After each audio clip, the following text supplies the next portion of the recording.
What happened to Steve Madison on a rainy Thursday night in Portland, Oregon will shatter everything you thought you knew about Jesus, salvation, and why we're really here.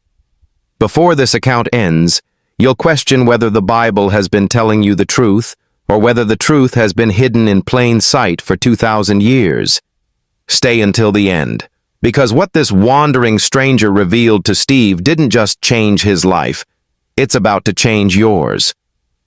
If you've ever felt like organized religion gave you answers that created more questions, if you've ever sensed that the Jesus story is bigger than what fits in a Sunday sermon, this will make you reconsider everything. Hit subscribe and turn notifications on, because what you're about to hear has been suppressed for centuries. Now let's go back to that Thursday night Steve Madison will never forget. Steve Madison wasn't a religious man anymore. He used to be. Grew up Southern Baptist in a small town outside Nashville, Tennessee. Church 3 times a week. Youth group on Wednesdays. Bible camp every summer. He'd memorized entire chapters of Scripture before he turned 12. He'd been baptized at 9 years old, fully convinced he was saved, washed in the blood, destined for heaven while the rest of the world burned. But that was before the questions started. Before he noticed the contradictions. Before he realized that the God he'd been taught to love also commanded genocide in the Old Testament, endorsed slavery, and apparently created billions of people knowing full well he'd send most of them to eternal torture. By the time Steve turned 23, he'd walked away from it all. Not angrily, just quietly, like someone leaving a party that stopped being fun.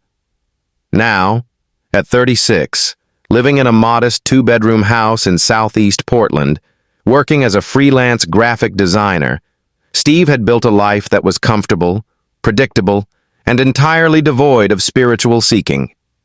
He'd tried atheism for a while, but it felt too cold, too empty. He'd dabbled in Buddhism, meditation, mindfulness, but none of it stuck.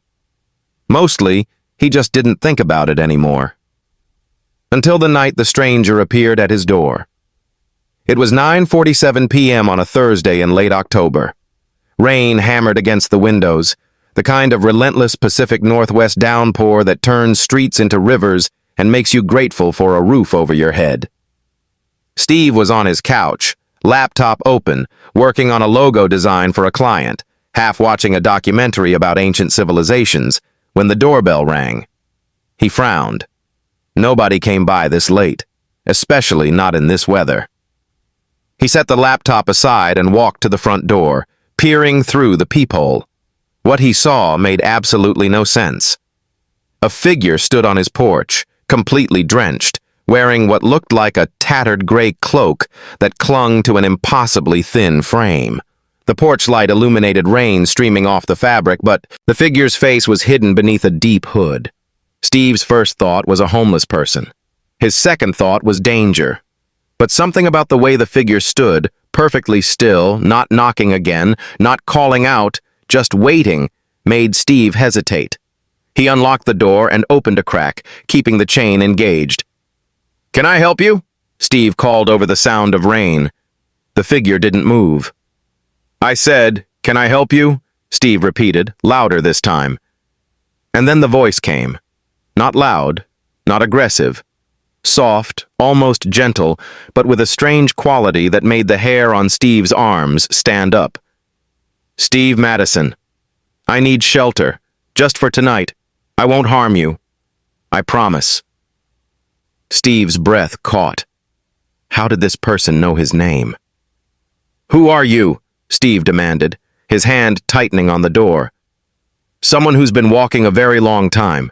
Someone who's very far from home, and someone who has something to tell you that you've been waiting your whole life to hear."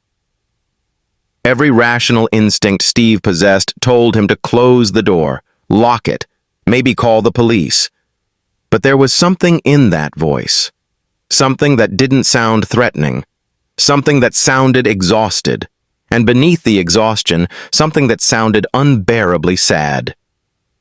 Steve looked through the crack at the figure standing in the pouring rain, and he made a decision that defied all logic.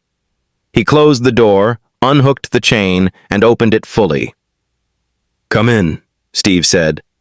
The figure stepped forward, water streaming off the cloak, and crossed the threshold into Steve's small entryway. Steve closed the door behind him and immediately regretted his decision. Because now, in the light of his hallway, he could see details he couldn't see through the peephole. The figure was tall, at least 6.5 feet, but unnaturally thin, like someone who'd been starving for months. The cloak, which Steve had thought was gray, was actually a strange, iridescent material that seemed to shift colors slightly as the figure moved. And the hands. The hands that emerged from the sleeves to push back the hood were wrong. Too long, too delicate. 4 fingers instead of 5. Steve took an involuntary step backward as the hood fell away, revealing a face that made his mind stutter trying to process what his eyes were seeing. It was humanoid in the most basic sense. 2 eyes, a nose, a mouth, but the proportions were all wrong. The head was slightly larger than a human's, more elongated. The eyes were enormous, taking up nearly a third of the face, almond-shaped and completely black, like pools of ink that reflected the hallway light. The skin was pale, almost translucent, with a faint bluish tint, and it seemed to have a subtle texture, like very fine scales. The nose was barely there, just 2 small slits.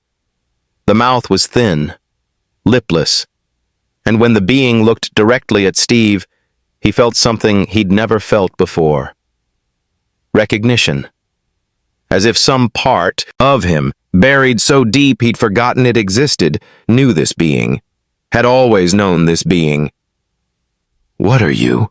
Steve whispered, his back pressed against the wall. "I am what your species calls extraterrestrial," the being said, and its mouth barely moved when it spoke, as if the words were being formed somewhere else and just projected through the physical form. "I am from a world very far from here, and I am very, very tired." The being swayed slightly, and Steve saw its legs buckle. Without thinking, Steve lunged forward and caught the being before it collapsed, surprised by how light it was, like holding a child despite its height. Okay, I've got you," Steve said, his mind racing, his heart pounding, every cell in his body screaming that this couldn't be real. But the weight in his arms was real. The cold, damp cloak was real. The being's labored breathing was real. Steve half-carried, half-dragged the being into his living room and lowered it onto the couch. The being's eyes closed, and for a terrifying moment, Steve thought it had died. But then its chest rose and fell, shallow but steady. Steve stood there, staring, his hands shaking. An alien. A real, actual alien. On his couch, in his living room, in Portland, Oregon. This wasn't happening. This couldn't be happening. But it was. Steve's mind went into practical mode, the same mode that kicked in during emergencies, bypassing panic in favor of action. The being was cold and wet. He needed to warm it up. Steve ran to his bedroom, grabbed blankets, and returned to drape them over the being's thin frame. He turned up the thermostat. He stood there, watching the being's chest rise and fall, and he realized he was crying. Not from fear, from something else. Something he couldn't name. After several minutes, the being's eyes opened. Those impossible black eyes focused on Steve with an intensity that made him feel completely seen, completely known, in a way that was both terrifying and comforting. "Thank you," the being said softly. "You didn't have to let me in. Most wouldn't have." "Why are you here?" Steve asked, his voice shaking. "Why did you come to my door?" "Because you're ready," the being said simply. "Because you've been asking questions your whole life that nobody could answer. Because the universe heard you. And because what I need to tell you can't wait any longer." Steve sank into the chair across from the couch, his legs unable to hold him anymore. "What do you need to tell me?" The being looked at him for a long moment, and Steve saw something in those alien eyes that looked disturbingly like compassion.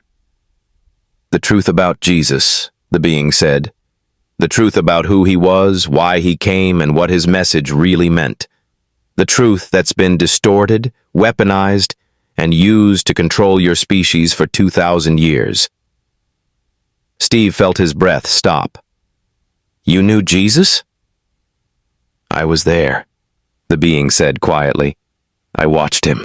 I spoke with him.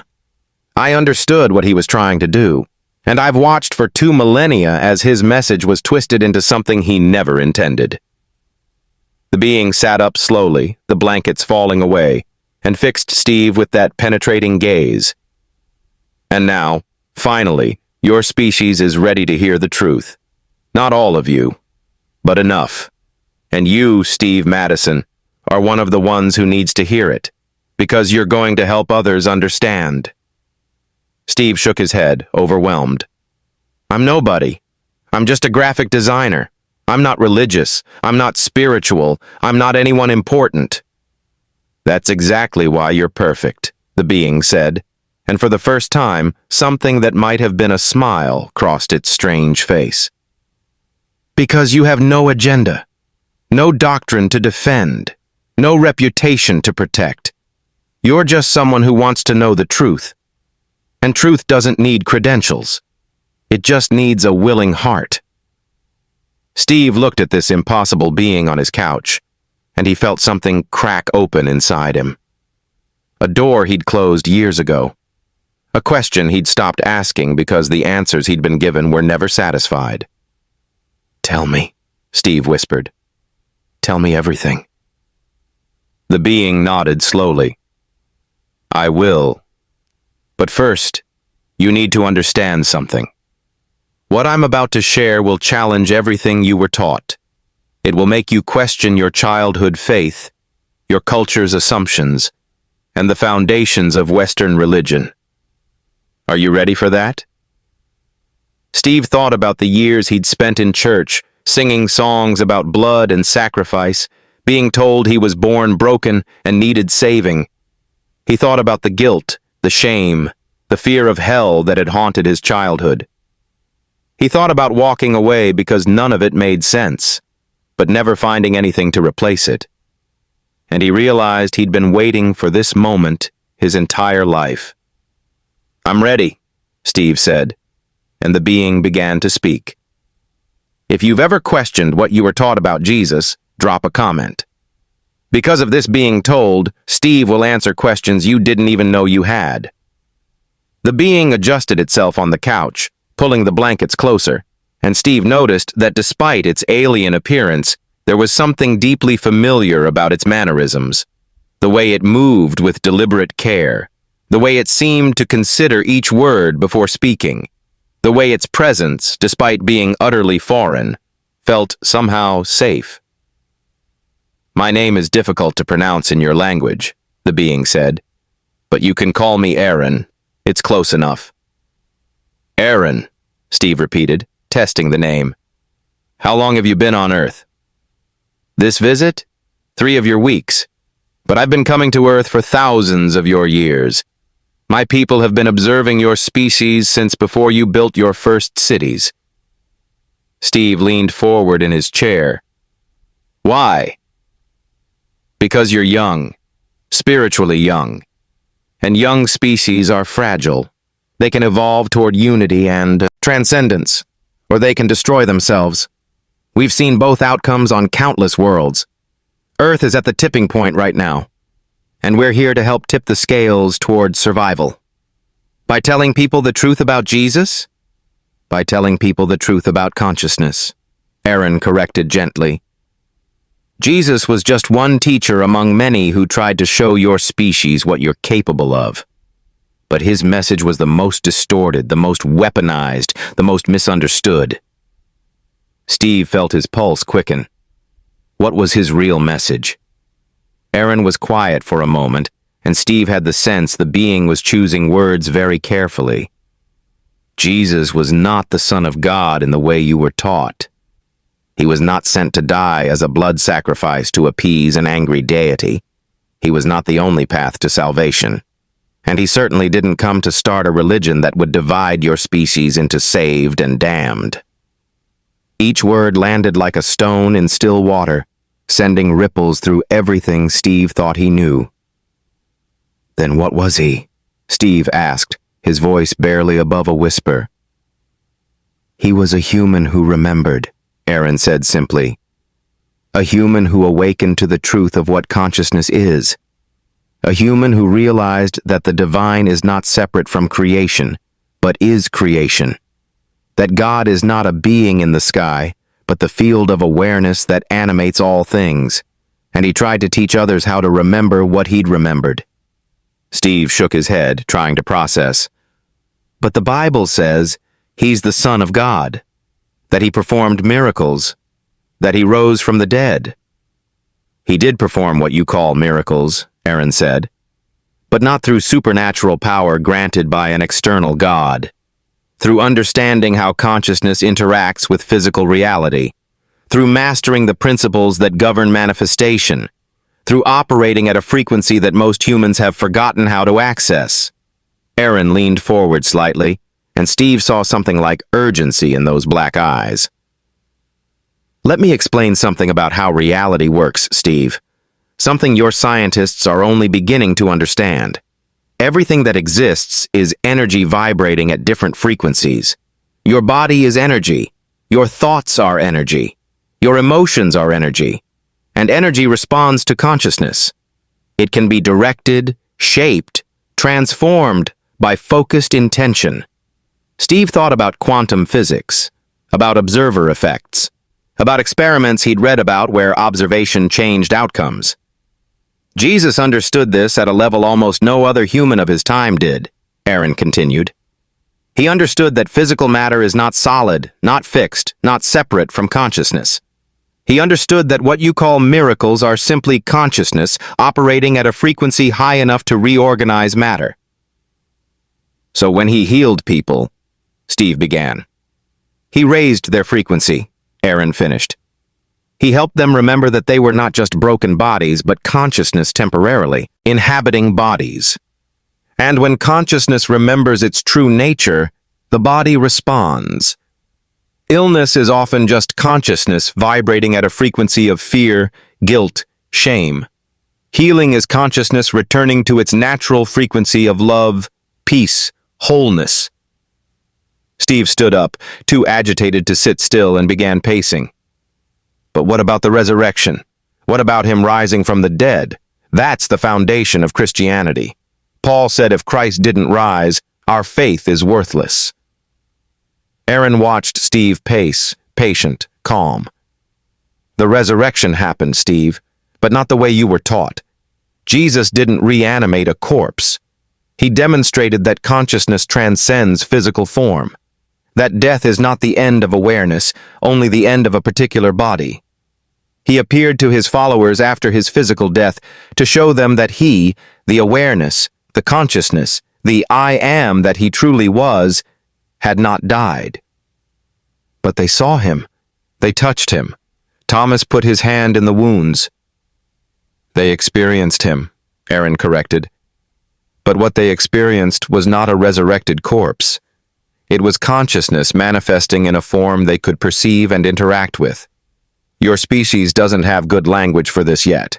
The closest you've come is in your quantum physics, where you're discovering that observation collapses probability into physical reality.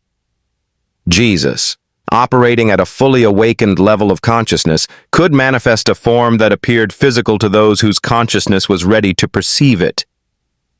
Steve stopped pacing and turned to face Aaron. "So you're saying it was like a hologram? A projection?" "I'm saying it was consciousness demonstrating that it's not bound by physical laws the way you think it is. And the reason this matters, Steve, is because what Jesus did, you can do. What he was, you are. That was his entire message. You will do greater works than I have done. The kingdom of God is within you. I and the Father are one, and so are you." He was trying to tell them, trying to tell you, that you're not separate from the divine. You are the divine, temporarily experiencing what it's like to be human. Steve felt tears starting, and he didn't know why. But the church says we're sinners, that we're born broken, that we need Jesus to save us from God's wrath. Aaron's expression, as much as Steve could read it on that alien face, looked sad. That doctrine was created by men who wanted control, Steve, not by Jesus. Jesus never taught original sin. He never taught that you were born broken. He taught the opposite. He taught that you were made in the image of God, which means you are, at your core, divine. The brokenness you feel is not your true nature. It's just forgetting your true nature. Then why do we forget? Steve asked, his voice breaking. Why are we born not knowing this? Because remembering after forgetting is the most powerful form of awakening, Aaron said, echoing words that seemed to come from somewhere ancient. If you were born knowing you were divine, it would just be information.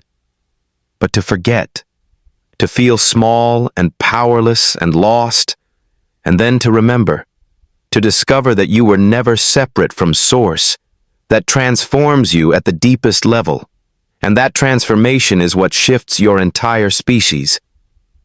Steve sank back into his chair, his mind reeling. So Jesus came to help us remember. Yes, and he wasn't the only one. Buddha remembered. Krishna remembered. Lao Tzu remembered. Many others throughout your history have remembered and tried to teach.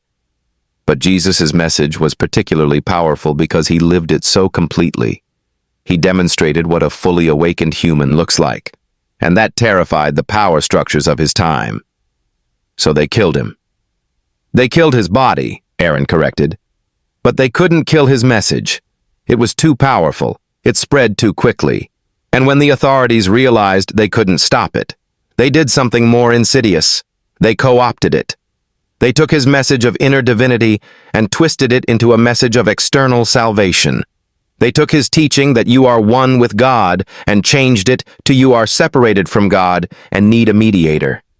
They took his demonstration of what humans are capable of and turned it into a story about one special person who was different from everyone else. Steve felt anger rising, hot and sharp.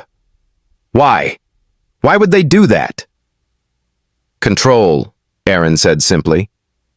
If people know they're divine, they don't need priests to intercede for them. They don't need institutions to grant them salvation. They don't need authorities to tell them what God wants. They can go directly to Source themselves. And that's terrifying to anyone whose power depends on being the gatekeeper between humans and the divine. Steve thought about the church he'd grown up in, about the pastor who'd told him he was going to hell for questioning, about the youth leader who'd said his doubts were Satan trying to steal his soul. So it's all been a lie, Steve said, his voice hollow. Not a lie, Aaron said gently. A distortion. There's truth in Christianity, Steve. There's truth in the teachings about love, forgiveness, compassion, service. But those truths got wrapped in doctrines that serve power rather than awakening. And now, finally, enough humans are ready to hear the undistorted message, ready to remember what Jesus actually taught. Which is what? Steve asked. If you had to sum it up in one sentence, what was Jesus' real message? Aaron looked at him with those fathomless black eyes, and when he spoke, his voice carried a weight that made the air in the room feel thick. You are not separate from God. You are God experiencing itself through a temporary human form. And when you remember that, when you live from that knowing, you become a force of transformation in the world. That was his message. That is still his message. And that is what your species needs to hear, right now. Steve sat in silence, feeling something fundamental shifting inside him. Everything he'd been taught, everything he'd rejected, everything he'd spent years trying to figure out, it was all suddenly making sense in a way it never had before. Why me? Steve finally asked. Why are you telling me this? Because you're ready to hear it without trying to fit it into old paradigms. Because you've been broken open enough that truth can get in.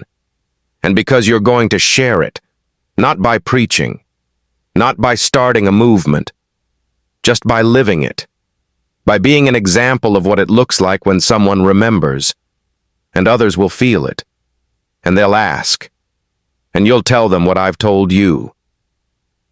Steve looked at this being, this impossible visitor from another world, and he felt something he hadn't felt in years. Hope. Not hope that someone would save him. Hope that maybe, just maybe, he didn't need saving, because he'd never been lost. He'd just forgotten the way home. Subscribe if this is resonating, because what Aaron revealed next about why Jesus really died will shatter everything you thought you knew about salvation.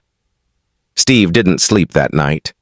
He made tea for himself and offered some to Aaron, who politely declined, explaining that his physiology processed nutrients differently. They sat in Steve's living room as the rain continued to hammer against the windows, and Aaron continued to dismantle 2,000 years of religious doctrine with a gentleness that somehow made it easier to bear.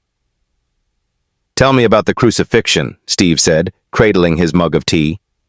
"If Jesus didn't die to pay for our sins, then why did he die? What was the point?"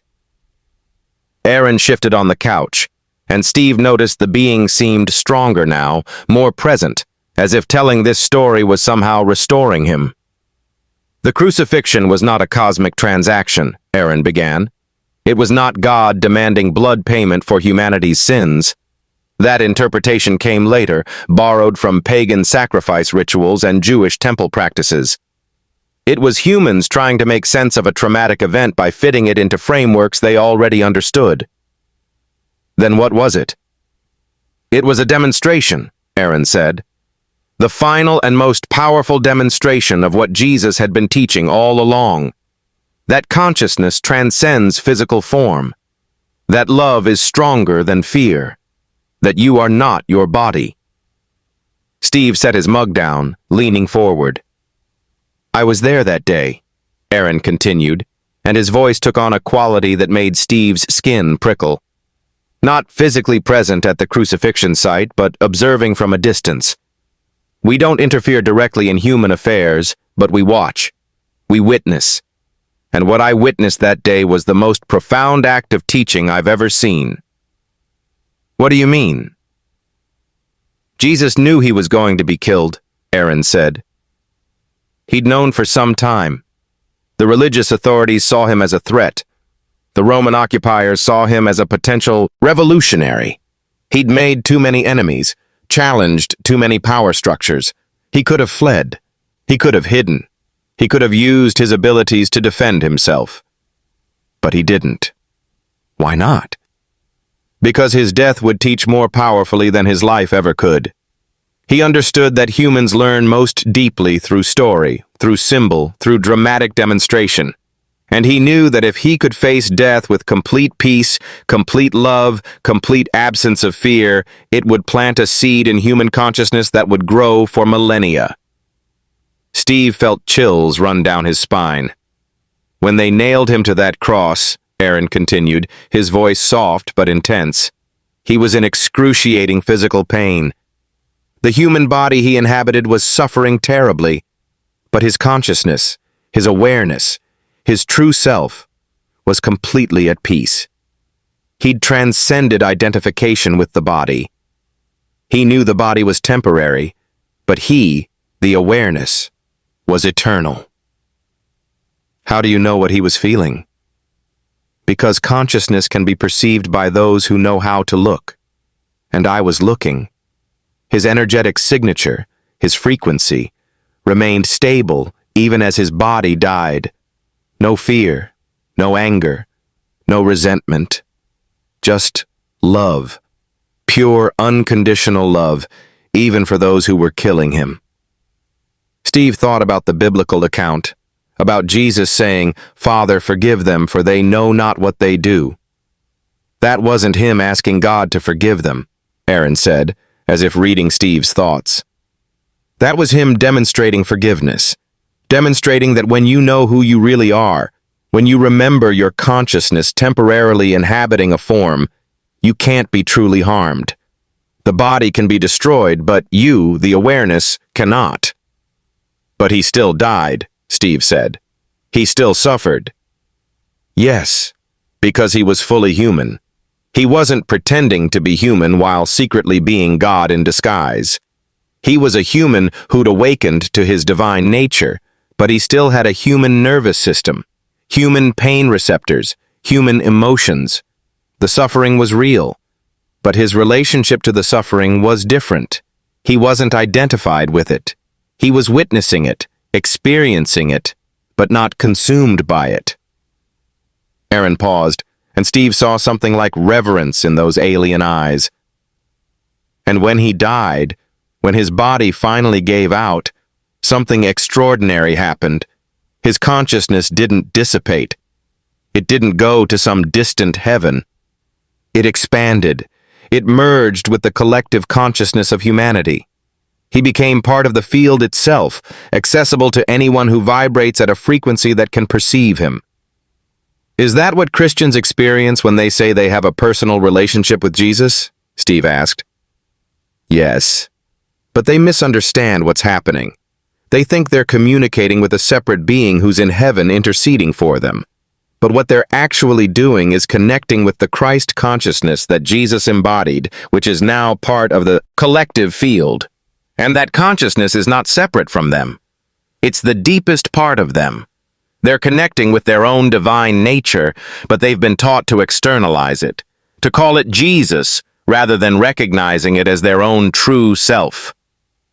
Steve stood up and walked to the window, looking out at the rain-soaked street. So when Christians say Jesus died for their sins, what's really happening? They're connecting with a frequency of unconditional love and forgiveness that Jesus embodied so completely, it became permanently accessible in the collective consciousness. And when they connect with that frequency, it does transform them. It does heal them. It does free them from guilt and shame. But not because Jesus paid a debt to God. Because they're remembering, even if just for a moment, that they are loved, they are worthy, they are divine. And that remembering changes everything. Steve turned back to face Aaron. But the Bible is so clear about blood sacrifice, about atonement, about Jesus being the Lamb of God who takes away the sins of the world. That language was added later, Aaron said, by people trying to make sense of Jesus' death using the only framework they had, which was the Jewish sacrificial system. In that system, blood atoned for sin. An innocent animal died so the guilty person could be forgiven. So when Jesus died, they interpreted it through that lens, the innocent one dying for the guilty, the perfect sacrifice that ends all sacrifices. But that's not what Jesus taught. No. Jesus taught that sin is not a cosmic debt that needs to be paid. Sin is simply missing the mark, which is what the original Greek word means. It's living from ego instead of essence. It's forgetting who you are and acting from that forgetting. And the solution isn't blood sacrifice. It's remembering. It's waking up. It's returning to your true nature. Steve felt something releasing in his chest, a tension he'd been carrying for so long he'd forgotten it was there. I was taught that without Jesus' blood, I'm going to hell, that I deserve eternal torture because I'm a sinner, and only Jesus' sacrifice saves me from what I deserve. That doctrine has caused more suffering than almost any other teaching in human history, Aaron said, and for the first time Steve heard something like anger in his voice. It teaches people they're fundamentally broken. It teaches them God is fundamentally violent, that he demands blood payment. It teaches them to be grateful for torture and death. It's a complete distortion of what Jesus taught and who he was. Then what about hell? What about judgment? What about the sheep and the goats, the saved and the damned? Hell is not a place of eternal torture created by a loving God, Aaron said firmly. It's a state of consciousness.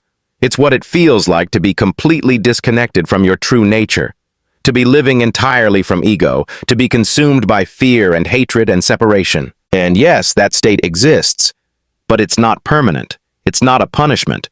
It's a natural consequence of forgetting who you are. And heaven? Also a state of consciousness. It's what it feels like to remember who you are, to live from your divine nature, to experience the love and peace and unity that's your natural state. Jesus tried to tell them this. The kingdom of God is within you. Not up in the sky after you die, within you, right now, accessible in this moment if you know how to look. Steve sat back down, his mind racing. So judgment isn't God deciding who goes to heaven and who goes to hell. No.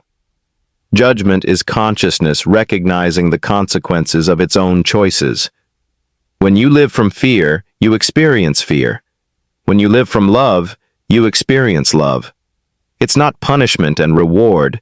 It's natural law, cause and effect, frequency and resonance. But Jesus talked about Judgment Day, about separating the sheep from the goats. He was talking about a moment of collective awakening, Aaron said. A time when humanity as a whole would face a choice. Continue living from ego and separation, which leads to destruction. Or wake up to unity and love, which leads to transformation. That moment is now, Steve. Your species is at that crossroads right now. And the judgment is not God deciding your fate. It's you deciding your fate. It's humanity collectively deciding whether to evolve or to destroy itself. Steve felt the weight of that statement settle over him. And which way are we going? That's not determined yet, Aaron said. The timeline is still fluid. But there are enough humans waking up, enough people remembering, that the probability is shifting toward awakening rather than destruction. That's why I'm here. That's why others like me are here. We're helping tip the scales, not by interfering, but by sharing truth with those who are ready to hear it. Steve looked at this being, this visitor from another world who'd been walking in the rain until he found Steve's door. Why were you wandering? Why did you need shelter? Aaron was quiet for a moment. Because I'm dying, he said simply. Steve felt his breath catch. What?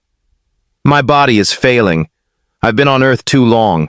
Your atmosphere, your gravity, your electromagnetic field, they're all slightly different from my home world, and the cumulative effect is breaking down my physical form. Can you go home?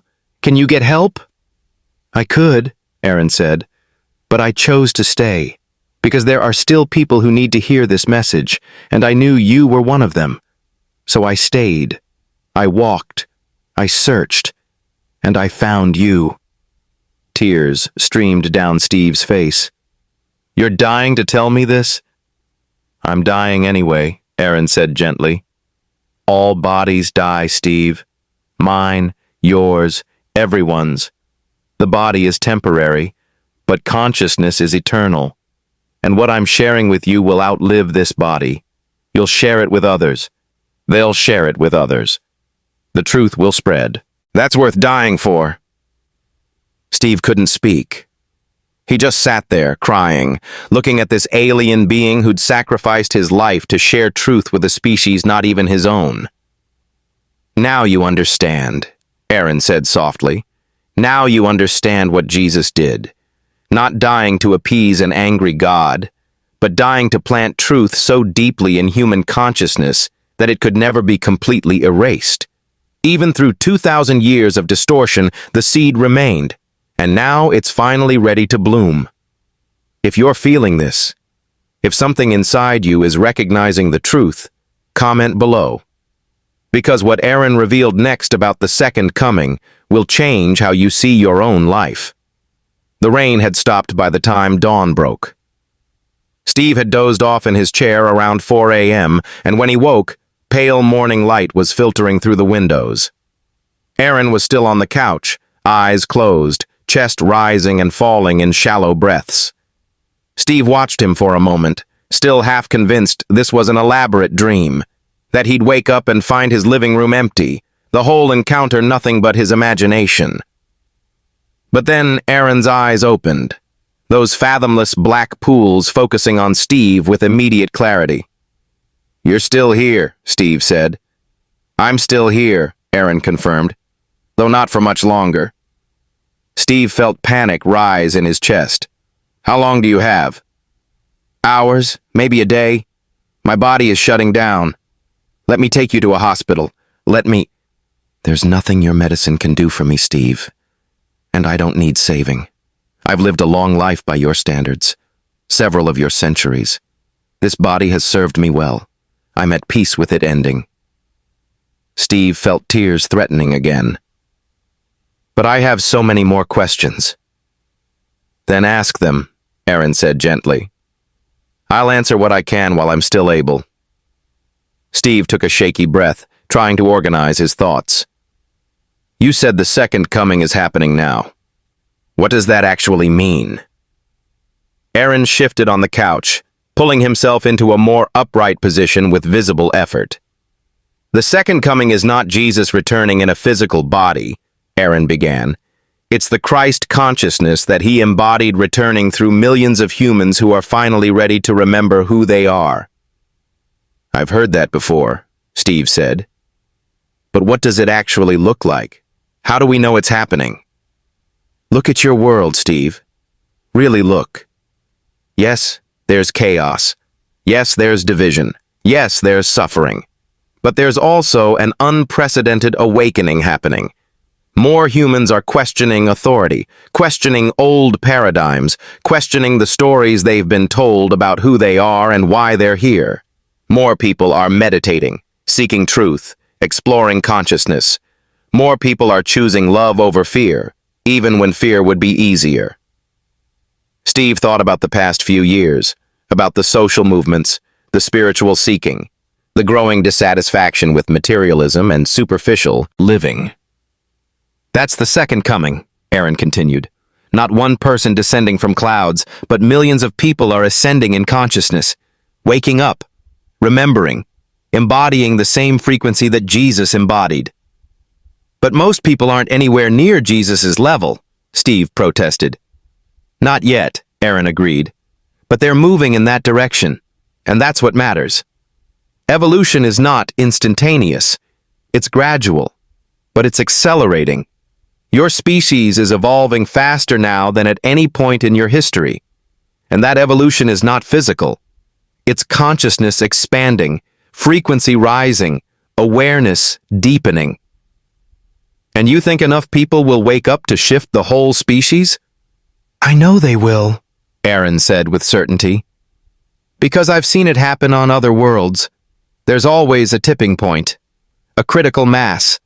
When enough individuals in a species awaken, the collective consciousness shifts. And once that shift happens, it's irreversible. The species moves into a new phase of existence." "What phase?" "Unity consciousness.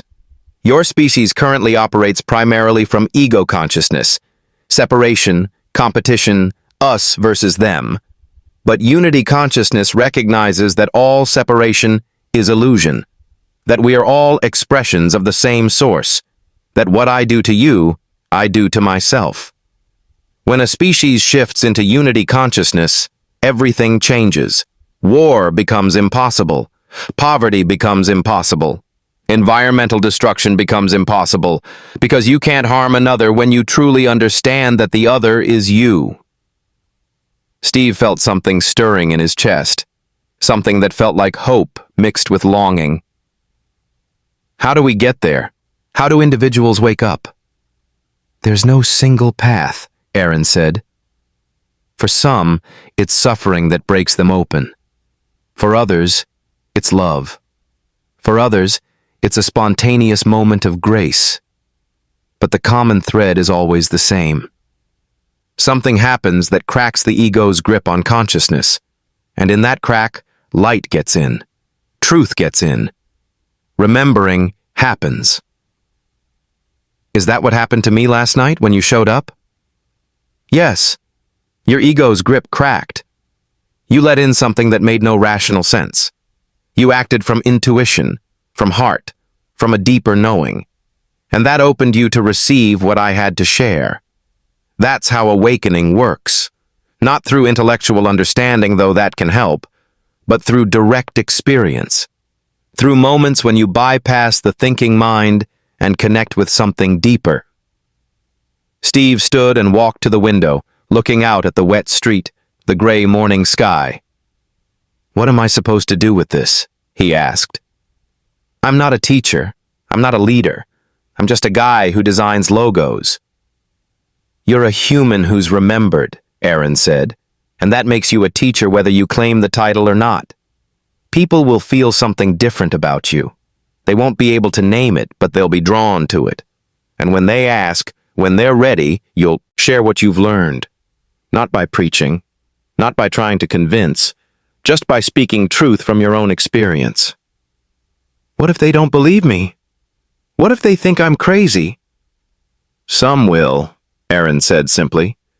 "And that's okay. You're not here to wake up everyone. You're here to wake up the ones who are ready. The ones who are already feeling the pull, already asking the questions, already sensing that something is shifting. Those are your people, and they'll find you, or you'll find them. The universe orchestrates these meetings." Steve turned back to face Aaron. "Will I see you again? After your body dies?" Aaron's expression, as much as Steve could read it, softened. "Not in this form. But consciousness doesn't die, Steve. Only bodies die. I'll return to the field, to the source, to the infinite awareness that we all come from and return to. And from there, I'll still be accessible to you.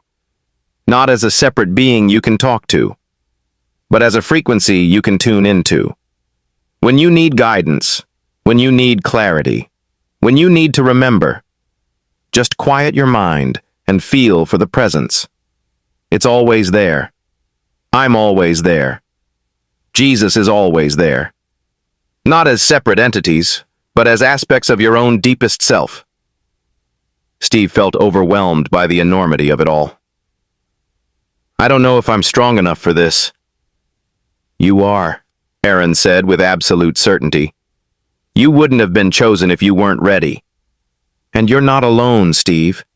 There are thousands of others like you, all over your world, who are waking up right now, who are receiving similar messages from similar sources. You're part of a global awakening. You're part of the second coming." "What about the people who are still asleep? What about the ones who are causing harm, who are living from fear and hatred?"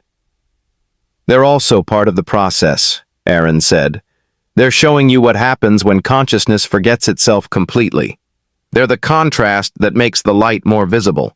And many of them will wake up too, in their own time, in their own way. Some won't wake up in this lifetime, but consciousness is eternal. They'll have other chances, other lifetimes, other opportunities to remember." "So there's no hell? No eternal damnation?" "There's the hell of forgetting," Aaron said. "The suffering of being disconnected from your true nature. And that can last lifetimes if consciousness chooses it. But it's never permanent. Source never gives up on any aspect of itself. Eventually, everyone remembers. Everyone returns home, because there's nowhere else to go. Separation is illusion. Unity is truth, and truth always wins in the end." Steve felt something settling inside him, a peace he hadn't felt since childhood, since before the questions started, since before the doubt crept in. "Thank you," he said quietly. "Thank you for finding me. Thank you for telling me this." "Thank you for letting me in," Aaron replied. "Thank you for being willing to hear. Thank you for being brave enough to question everything you were taught." They sat in comfortable silence for a while, and Steve noticed Aaron's breathing was becoming more labored. "Are you in pain?" Steve asked. "Some," Aaron admitted, "but it's manageable, and it won't be much longer." "Is there anything I can do? Anything you need?" "Just sit with me," Aaron said. "Just be present. That's all any dying being needs. Presence. Witness.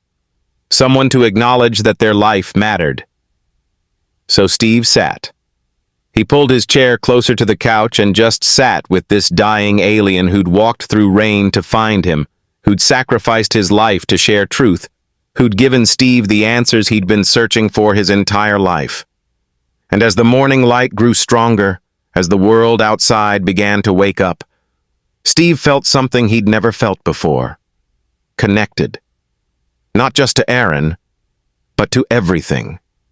To the rain that had fallen. To the light streaming through the window. To every human on the planet who was waking up right now. To Jesus, who'd tried to teach this same truth 2,000 years ago. To the source, the field, the infinite consciousness that was having this experience through him. He was not separated. He had never been separated. He had just forgotten. And now he was remembering. And that remembering was the second coming. Stay with this story, because what happened in Aaron's final hours will show you exactly what it means to die awake. By noon, Aaron could no longer sit up. Steve had moved him to the bedroom, to the guest bed that had never been used, and made him as comfortable as possible with pillows and blankets. Aaron's breathing had become shallow and irregular, his skin taking on a more translucent quality, as if he was slowly fading from physical reality.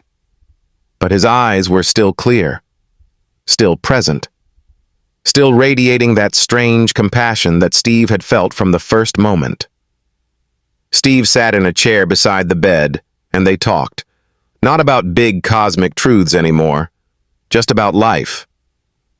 Aaron told Steve about his home world, about cities that grew like crystals, about oceans that sang, about a civilization that had moved beyond conflict so long ago that war was just a historical curiosity. He told Steve about his family, about the beings he loved, about the life he'd lived before coming to Earth. And Steve told Aaron about his own life, about growing up in Tennessee, about the church that had shaped him, about the marriage that had ended, about the years of drifting, searching, never quite finding what he was looking for. "You were looking in the wrong direction," Aaron said, his voice weak but still clear. "You were looking outside for something that could only be found inside." "I know that now," Steve said. "And now that you know, everything changes. You'll still have challenges. You'll still have difficult days. But you'll never feel lost again. Because you'll know where home is. It's not a place. It's a state of being, and you can access it any time." Steve reached out and took Aaron's hand, surprised by how cold it was, how fragile. "I wish you could stay," Steve said, his voice thick with emotion. "I've stayed as long as I could," Aaron replied. "And I've done what I came to do. I found you. I shared what needed to be shared. Now it's your turn to share it with others." "I will," Steve promised. "I don't know how yet, but I will. You'll know when the time comes. Trust that. Trust the universe. Trust yourself." They sat in silence for a while, and Steve watched as Aaron's breathing became even more labored.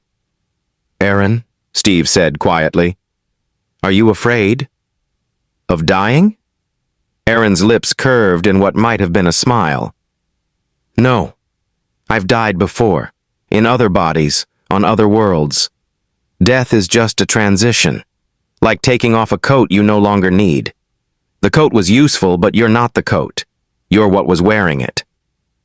Will you remember this life, after you die? Not in the way you mean. The individual personality, the specific memories, those dissolve back into the larger consciousness. But the essence of what I learned, what I experienced, what I became through this life, that remains. It becomes part of the infinite. So you won't remember me? I'll remember what you represent, the willingness to hear truth, the courage to question, the openness to receive. That's eternal. The specific details of Steve Madison, those will fade. But what you are, the consciousness experiencing itself as Steve Madison, that's what I'll remember, because that's what I am too." Steve felt tears streaming down his face. "I don't want you to go." "I'm not going anywhere," Aaron said gently. "I'm just changing form, and I'll always be accessible to you, not as a separate being, but as an aspect of the consciousness you are. When you meditate, when you go deep into silence, you'll feel me there. Not as Aaron, but as the presence that was speaking through Aaron. The same presence that spoke through Jesus. The same presence that speaks through you when you're aligned with your true nature." Aaron's breathing became more irregular, and Steve saw his eyes beginning to lose focus. "Steve," Aaron said, his voice barely a whisper now. "One last thing." "What?" Tell them they're loved. Tell them they're not broken. Tell them they don't need saving because they were never lost. Tell them the kingdom of God is within them right now, accessible in this moment. Tell them Jesus came to show them what they're capable of, not to do something they can't do themselves. Tell them the second coming is happening through them. Tell them... Aaron's voice faded, and his eyes closed. Steve leaned forward, gripping his hand tighter. "Aaron? Aaron!" But there was no response. Aaron's chest rose one more time, held for a moment, and then fell, and didn't rise again. Steve sat there, holding the hand of a being from another world, and he sobbed, not just for Aaron, but for everything. For all the years he'd spent feeling lost. For all the people still trapped in religious systems that taught them they were broken. For all the suffering caused by distorted teachings. For the beauty of what Aaron had shared. For the magnitude of what was being asked of him. He cried until he had no tears left, and then he just sat there, holding Aaron's hand, feeling the presence in the room. Because even though Aaron's body was still, even though his breathing had stopped, Steve could feel something. A presence. A warmth, a sense of being held by something vast and loving. And he realized this was what Aaron had been trying to tell him. Consciousness doesn't die. Only bodies die. And the consciousness that had been speaking through Aaron was still here, still present, just no longer confined to physical form. Steve closed his eyes and breathed deeply, and in the silence, he felt it. Not words, just knowing, just presence, just love. And he understood. This was what Jesus had tried to teach. This was what every awakened being throughout history had tried to show. You are not your body. You are the consciousness inhabiting the body. And that consciousness is eternal, infinite, divine. It cannot be harmed. It cannot be lost. It can only forget itself temporarily and then remember. And remembering is the second coming. Steve opened his eyes and looked at Aaron's body, peaceful now, free from struggle. "Thank you," he whispered. "Thank you for everything." And then he stood, walked to his desk, and opened his laptop. He didn't know exactly what he was going to write, but he knew he had to write. Had to share, had to tell this story. Because Aaron was right. There were others out there who needed to hear this, others who were asking the same questions Steve had been asking, others who were ready to remember. And maybe, just maybe, his story would help them. So Steve began to type. If this story touched something deep within you, if you felt the truth resonating in your bones, leave a comment below sharing your own awakening journey. Because you are not alone. You are part of a global shift in consciousness. You are part of the second coming. And your awakening matters. Subscribe and turn on notifications for more stories that challenge religious dogma and invite you to remember the truth of who you are. The return is not coming. The return is here. And it's happening through you.